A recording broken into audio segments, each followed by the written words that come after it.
Hola, buenas tardes, buenas noches. Hoy llegamos al octavo capítulo de esta serie de estudios sobre las palabras del Decálogo. El mandamiento que tiene que ver con hoy el estudio es el sexto mandamiento, que lo hallamos en Éxodo 20:13 y en Deuteronomio 5:17, que es muy breve y dice: no matarás. Tanto un texto como el otro, eso de Deuteronomio, dicen exactamente lo mismo. Con este sexto mandamiento del Decálogo comienzan los mandamientos que están recogidos en la segunda tabla o Lujot. Segunda tabla que está caracterizada por ser mandamientos que conllevan una negación o prohibición. Es lo que se llama mandamientos negativos.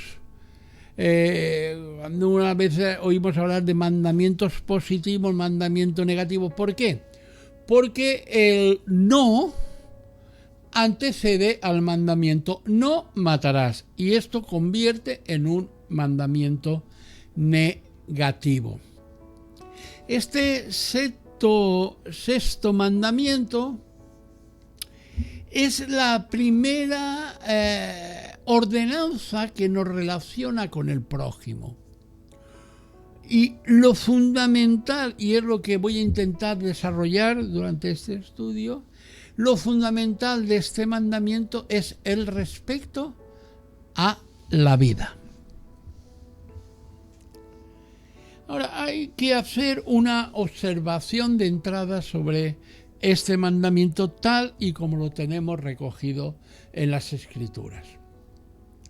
En la mayoría de las traducciones bíblicas que he consultado, este mandamiento se expresa con las palabras que tal y como conocemos: no matarás. Ahora, no hay ningún mandamiento bíblico en todo el Tanaj, en todo el Antiguo Testamento que conocemos nosotros, que ordene no matar. Ahora, hay uno que ordena no asesinar, y este es el sexto. Voy a intentar explicarme. En este mandamiento, el sentido del término no es el genérico matar, que en el hebreo aparece con el verbo, la palabra harigá, sino el verbo rejigar, asesinar. No matar, que es muy genérico, sino asesinar. Y es que este mandamiento, con el cumplimiento de este mandamiento, no contiene ninguna distinción de raza, nacionalidad, religión o cualquier otra cosa. Y lo que el mandamiento nos dice es que, por tanto, el asesinato jamás tiene justificación. Por esta razón, este mandamiento se convierte en un mandamiento igualitario, pues en él no se contempla el absoluto en quitar la vida o derechos a otro, sean por los motivos que sean. Dios, a través de este mandamiento no asesinar, repito, iguala la necesidad de respetar la vida del otro, pero al mismo tiempo la esencia y la personalidad del otro. De la misma manera que el otro, entiéndase, mi prójimo, tiene el derecho a que su vida sea respetada y respetar la mía. Por eso este mandamiento es igualitario. Dice el Talmud, ese libro que de vez en cuando menciono y que a algunos les puede gustar y a otros no, pero bueno, no dice: no apagues una lámpara que no puedas volver a encender. Y evidentemente este mandamiento, esta cita del Talmud, hace referencia a la vida, y a esta vida como procedente de Dios. Esta es la razón por la cual a lo largo de estos estudios he repetido en varias ocasiones y repetiré, no en este estudio y en otros, que la vida es sagrada. Y ya creo que a estas alturas debe de estar claro para todos la diferencia que existe entre matar y asesinar. Pero quiero volver a este punto, a buscar esa diferencia entre matar y asesinar. Por ejemplo, la muerte de un ser humano causada por otro ser humano suele denominarse homicidio. Pero el homicidio puede ser intencional o no intencional. El intencional, a su vez, puede tener o no tener una finalidad criminal. El homicidio intencional con finalidad criminal es asesinato. Es el caso del quien mata para robar. Eso es asesinato. El homicidio no intencional, como el que accidentalmente puede causar un automovilista atropellando a un peatón, no es un asesinato. Y es que la finalidad criminal es un atributo esencial del asesinato. Si no existe esa finalidad criminal, esa intencionalidad criminal, el homicidio, aunque sea intencional, no es asesinato. Por ejemplo, quien intencionalmente mata a quien intenta matarlo, no asesina. Es claro que va a defenderse y va a matar, pero no asesina. ¿Por qué? Su finalidad no es criminal. Su finalidad es ejercer el derecho a la legítima defensa de su propia vida. Y el juez, a pesar de las opiniones que cada uno tenga, yo tengo las mías propias en cuanto a lo que voy a decir, pero el juez que ordena imponer la pena de muerte en los países donde existe tal, no ordena asesinar porque no se está vengando de algo personal hecho por el reo, el penado, en contra de él. Y es porque la finalidad del juez no es criminal, sino imponer el castigo que la ley penal contempla en dicho país. Ya digo, no entro si estoy de acuerdo o no. Entonces podemos afirmar que todo asesinato es un homicidio, pero que no todo homicidio es un asesinato. El problema viene, aquí tenemos la diapositiva, en el año 1569, Casidoro de Reina tradujo la Biblia al idioma castellano.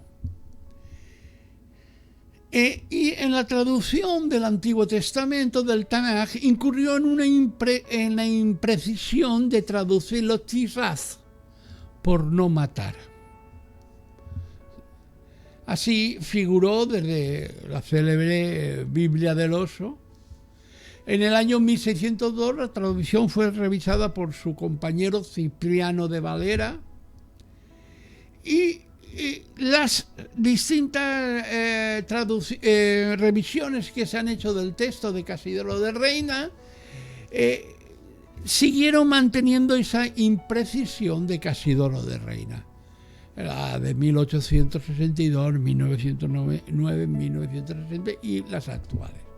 Todas conservaron esta imprecisión, incluso otras traducciones a otro idioma, como la versión inglesa y otra, tradujeron no matar. Pero es que no había esa polémica entonces en hacer distinguir asesinato de matar. Ahora esa polémica existe, por lo tanto hay que separar un poco. Y en el texto original, en las traducciones que he consultado, en las traducciones hebreas, la traducción o la interpretación del texto de este mandamiento no es no matarás, sino no asesinarás.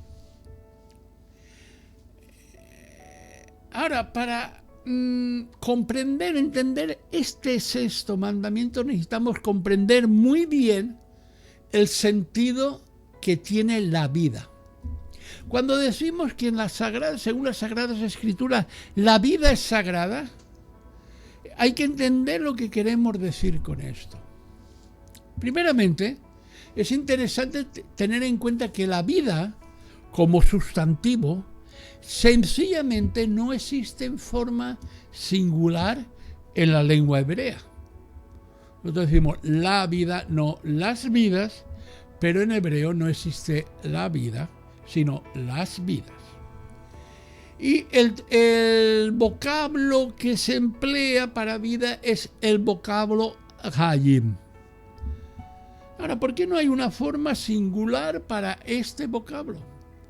Porque sencillamente la vida no es posible en singular. Todos sabemos que hace falta 2 vidas, y lo mencionábamos en el estudio de la semana pasada, para la procreación de una tercera. En el estudio de la semana pasada mencionábamos 3 vidas: el padre, la madre, el hombre, la mujer y Dios. Pero bueno, aquí nos contamos en 2 vidas son necesarias para la procreación de una tercera, y sin el concurso, sin la unión de estas 2 vidas de diferentes sexos, no puede engendrarse una nueva existencia. El adjetivo vivo, vida, vivo, es Jai, curiosamente de donde se deriva nuestra palabra castellana Jaime. Y este adjetivo lo formamos con las consonantes Het y Yod. Todos sabemos que en el alefato hebreo las letras no solamente son letras, como en el caso nuestro, la A es A y no tiene otra connotación más, pero en el alefato hebreo y en las lenguas semíticas las letras tienen connotaciones numéricas también. Los valores numéricos que se atribuyen a Het y Yod son el 8 y el 10 respectivamente, lo que nos da la suma de 18, es decir, 2 veces 9. Y este número 9 es muy importante en la simbología bíblica. Pues en primer lugar apunta hacia la personalidad de Dios, no hacia la divinidad, sino a la personalidad de Dios como esencia. Lo puro, lo perfecto, es Dios. Y ese número que se corresponde a esa característica de Dios es el 9. Pero ese mismo número hace referencia, apunta hacia la personalidad del hombre. Ojo, no del varón, sino del varón y de la hembra. El 9 es tanto para el varón y para la hembra. Del 10 y el 8 se desprenden 2 9. Y hacia la humanidad, y es la humanidad que tiene, identifica a la humanidad que tiene proyectos de vida muy elevados que buscan el bien del prójimo. Un hombre con una visión, una humanidad, un hombre, un varón, una hembra con una visión muy elevada y una relación íntima con Dios. Sería muy curioso y muy estudiar ese 9 con relación a Eva, no solamente a Adán. Pero bueno, dejémoslo aquí. No se refiere al varón, se refieren a 2 vidas. 2 vidas, 9 y 9, que producen una gestación de 9 meses normalmente.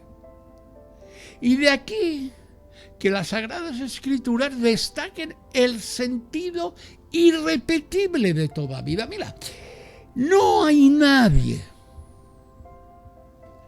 en todo el mundo igual que tú o igual que yo.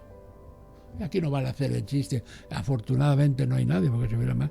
No hay nadie, porque para Dios, tú y yo somos irrepetibles. Y como somos irrepetibles y únicos, se desprende que la vida, tu vida, la mía, la vida de todo el que tenga que nacer, la vida de todo nacido, se desprende su sacralidad y el valor supremo de la vida. Este 6º mandamiento, curiosamente, marca también el primer escalón primitivo, primero, que ayuda a construir la justicia social.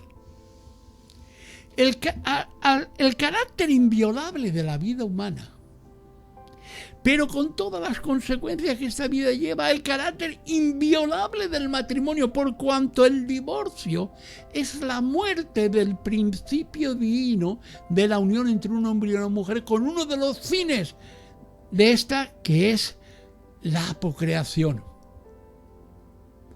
Por eso el matrimonio es santo, debe ser santo.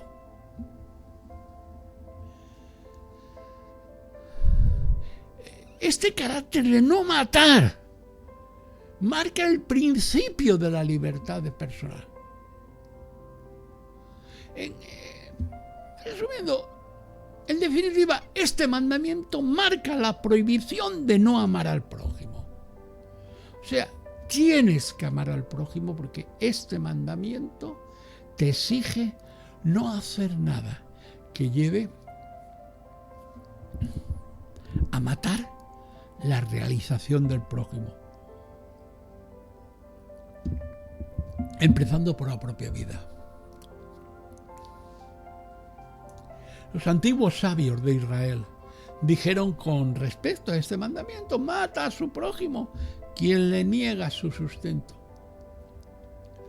Y efectivamente, para los profetas bíblicos, matar o asesinar también era entendido como oprimir socialmente al más débil, buscar el eliminar al débil para hacerle llegar a la extinción. Hay que aprender a leer la Escritura desde varias perspectivas, no de las que nos ha impuesto todo espiritual.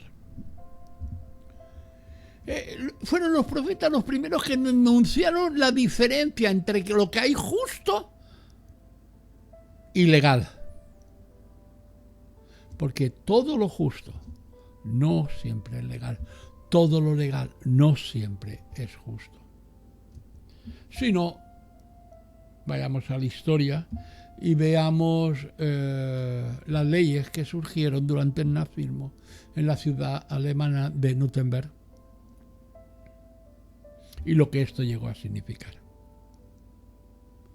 Así se explica que muchos de aquellos profetas fueran molestos para las dirigentes de su tiempo y el fin de muchos de ellos. Porque lo legal no siempre es justo. Y dentro de esta denuncia de los profetas, podemos entender estas palabras quizás del más grande profeta, quizás no, sin duda, del más grande profeta que ha llegado a existir, Yeshua HaMashiach, cuando nos dice: bienaventurados los que padecen persecución por causa de la justicia. La justicia dice que es legal, pero Dios dice: de ellos es el reino de los cielos. Esto es lo justo para ellos. Bienaventurados sois cuando por mi causa os vituperen y os persigan y digan toda clase de mal contra vosotros, mintiendo. Gozaos y alegraos, porque vuestro galardón es grande en los cielos, porque así persiguieron a los profetas que fueron antes de vosotros. Mateo 5, 10, 12.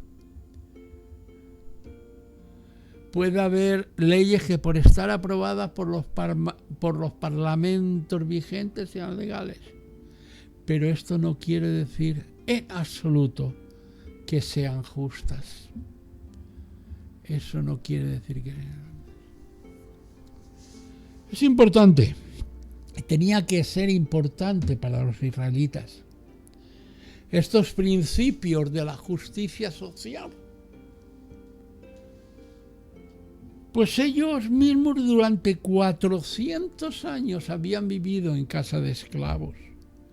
Y el recordar su experiencia como esclavos les tenía que llevar a ser justos, a no oprimir y a respetar al prójimo. Aunque decía la ley, no fuera de su misma nación. Y evidentemente, porque somos muy aficionados a santificarlo todo y todo le valor, evidentemente la historia de Israel ha demostrado y demuestra que no siempre ha cumplido los principios de este mandamiento, por mucha literatura que hayan desarrollado a través del mandamiento. Y es que, sencillamente, ¿cuántas posibilidades de futuro y de realizarse como seres humanos podemos matar en aquellos más débiles que dependen de nosotros? ¿Cuántos dones y talentos perdidos por causa de aquellos que no permitieron que otros más débiles e indefensos pudieran desarrollar? Y ya sabéis que estoy pensando pues en eso. Y pienso en todos los sistemas políticos, sean del color que sean y sean de un lado o de otro. Cuántos planteamientos y dogmas religiosos, cuántas ideas filosóficas, cuántas supremacías nacionalistas y un largo etcétera que han llevado a esclavizar y no permitir que otros más débiles pudieran desarrollar. 6 millones de judíos en el nazismo, pero todos los miles de homosexuales que murieron en los campos de concentración, todos los miles de discapacitados mentales que murieron, todos los que no reunían la condición ideológica y de supremacía de una raza sobre otra.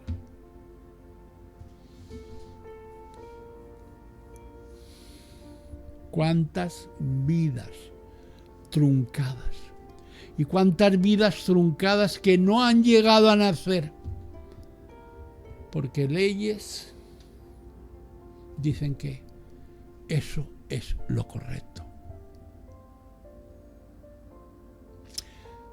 Yeshua HaMashiach,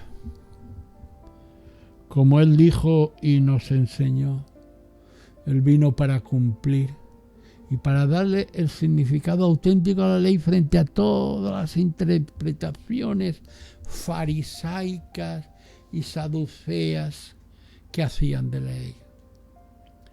Y con estas palabras deberíamos de detenernos durante un tiempo y ver este mandamiento, intentar entenderlo como Él nos lo enseñó. Un Señor que no aparece en las revistas de corazón, ni en la televisión, ni nada.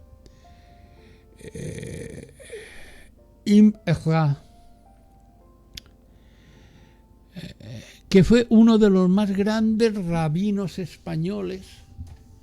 Nació en Tudela en el año 1092, o sea, ha llovido bastante desde entonces, no había televisión ni nada. Y murió en Calahorra en 1167. Escribió sobre este sexto mandamiento.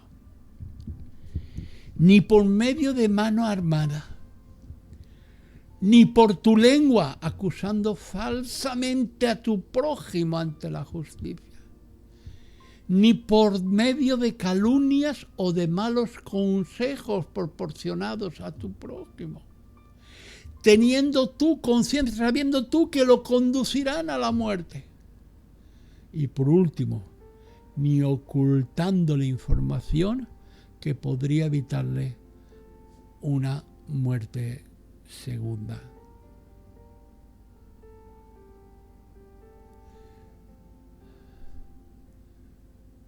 Corrie de Boom, aquella gran mujer,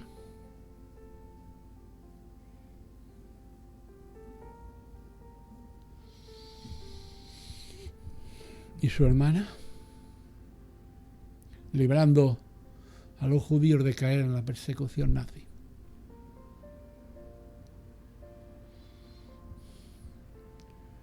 De ninguna manera puedes asesinar a tu hermano. De ninguna manera. Porque si empleas todas estas cosas que este rabino decía, estás asesinando con premeditación. Pero Yeshua va mucho más lejos y es mucho más drástico en su explicación de esta palabra del Decálogo. Oísteis que fue dicho a los antiguos, no matarás.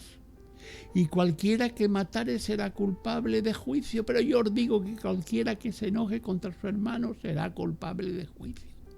Y cualquiera que diga necio a su hermano será culpable ante el concilio.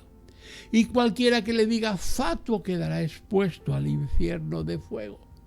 Más adelante dice, cuando está esto de llevar la ofrenda al altar y te acuerdas que no estás en paz con tu hermano, reconcíliate primero con tu hermano y entonces ven y presenta tu ofrenda. Eso está en el Evangelio de Mateo capítulo 5.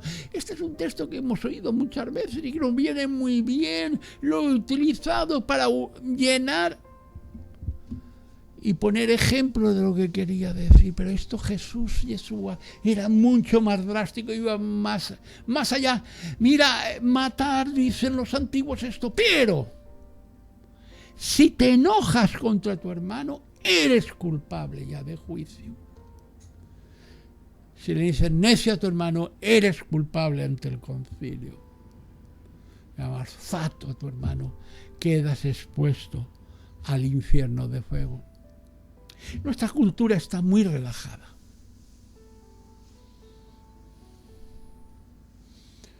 Y lo podemos ver por las noticias que diariamente vamos a una ciudad, un pueblo ha sido puesto en cuarentena. ¿Por qué? Porque un grupo de personas sin dos dedos de mente se han reunido, han tenido una fiesta, un botellón, un cumpleaños, un bautizo, una comunión, una procesión, tonterías de este tipo, y se ha producido el contagio.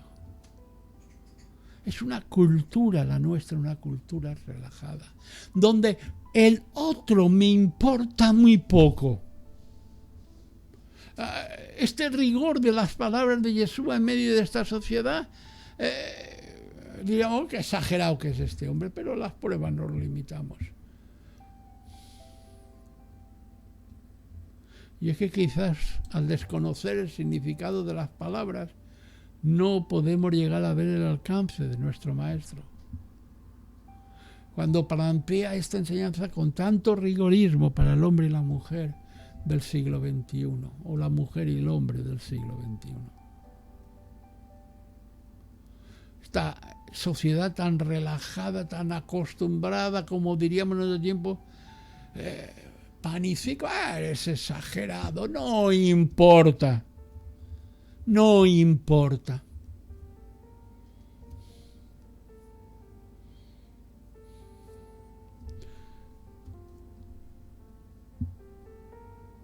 Ahora, volviendo a las palabras, no podemos olvidar, por tanto, que necio y fatuo son descripciones que niegan el valor y la dignidad del otro, del prójimo.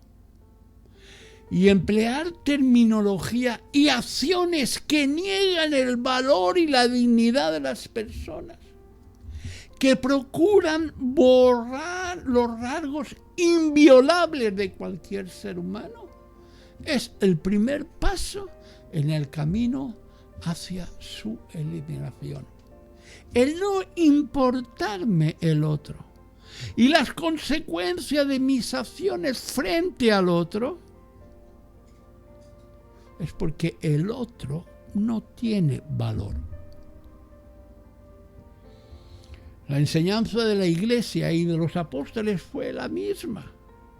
En 1 de Juan 3, 14, 15 dice, Juan, nosotros sabemos que hemos pasado, esto lo empleamos, texto que lo empleamos para la escuela dominical, para sermones, porque viene muy bien. No, analicemos, pensemos, meditemos. Nosotros sabemos que hemos pasado de muerte a vida. ¿En qué? Amamos a su hermano. El que no ama a su hermano permanece en muerte, no ha pasado en vida. Juan dice, mira, si tú no amas, si tú no respetas, si no, tú no valoras, si tú no vives por el prójimo, tú permaneces en muerte. Y todo aquel que aborrece a su hermano es homicida. Aborrece a su hermano es homicida. Si yo no hago a favor del prójimo, si yo no hago a favor de mi hermano, soy homicida. Y sabéis que ningún homicida tiene vida eterna permanente en él. Y en 1 de Juan 3, 16, 17 leemos, nosotros sabemos que hemos pasado de muerte a vida en que amamos a los hermanos. El que no ama a su hermano permanece en muerte. Todo aquel que aborrece a su hermano es homicida. Y sabéis que ningún homicida tiene vida eterna, permanece en él. Palabras duras de Jesús, palabras duras de Joan. No permanece quien no ama, pero quien no ama, no respeta, no valora, no es homicida. Quizás alguien me puede decir, bueno, yo me senté esta tarde aquí delante de la tablet o lo que sea, pero Alberto, no nos has hablado de este sexto mandamiento en profundidad, sus pensamientos, su parte espiritual, lo que estamos acostumbrados normalmente en la iglesia. Bueno, es que sencillamente ni quería hacer amigos, ni quería que me aplaudieran como buen predicador.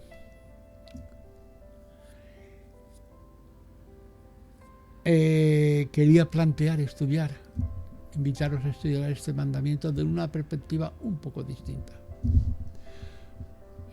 Porque asesinar también es oprimir.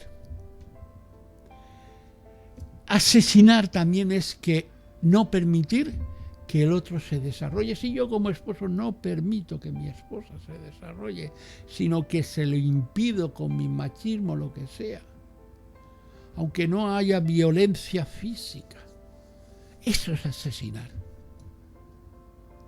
Asesinar no es solamente respetar la vida del nacido, sino del no nacido también. Eso es asesinar, porque estamos quebrantando los propósitos de Dios para su vida. Asesinar no es también no solo quitar la vida, no solo quitar la vida, es también no ayudar a que el otro llegue a alcanzar los propósitos de Dios para su vida, que siempre son propósitos de bien y de vida. Jeremías, el profeta, 29:11, y leo de la Nueva Versión Internacional, porque yo sé muy bien los planes que tengo para vosotros, afirma el Señor, planes de bienestar y no de calamidad, a fin de darles un futuro y una esperanza. No ayudar a que el prójimo, el otro, aunque sea más débil, no llegue a ser, si es el propósito de Dios, más fuerte que yo, es asesinar. Al primer asesino que hubo en la historia de la humanidad, Caín. A la pregunta de Dios, Caín, ¿dónde está tu hermano? Él dijo, ¿soy yo acaso guarda de mi hermano? Esa fue la pregunta la respuesta del primer homicida a Dios. Y la respuesta eterna del Dios eterno siempre será un rotundo y categórico sí. Sí, eres responsable, eres guarda de tu hermano. Que el Señor os bendiga.